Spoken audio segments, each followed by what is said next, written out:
میرے رسول پاک صلی اللہ تعالیٰ علیہ وآلہ وسلم ارشاد فرماتے ہیں کہ تمہیں بتاؤں گھروں میں سب سے بہترین گھر کون سا ہوتا ہے؟ او میرے بھائیوں، وہ کتنا کو بہترین گھر ہے جسے مدینے والے رسول نے بہترین کہہ دیا ہے۔ فرمایا تمہیں بتاؤں نا گھروں میں بہترین گھر کون سا ہے؟ ہم سمجھتے ہیں ٹائلیں اچھی ہوں، کمرے ہوادار ہوں اور کچن انواع و اقسام کے کھانوں سے بھرا ہوا ہو، سین اچھا ہو اور جناب ہر چیز کی سہولیات گھر میں ہو، امن ہو، سکون ہو۔ نہیں، حضور فرماتے ہیں مجھ سے پوچھو نا بہترین گھر کون سا ہے؟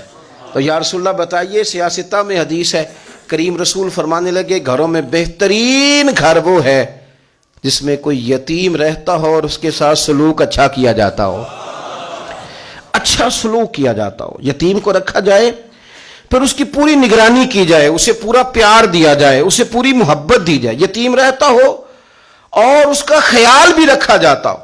اور میرے نبی کریم صلی اللہ تعالی علیہ وسلم فرمانے لگے تمہیں بتاؤں نا کہ گھروں میں بدترین گھر کون سا ہوتا ہے؟ بدترین گھر کون سا ہے؟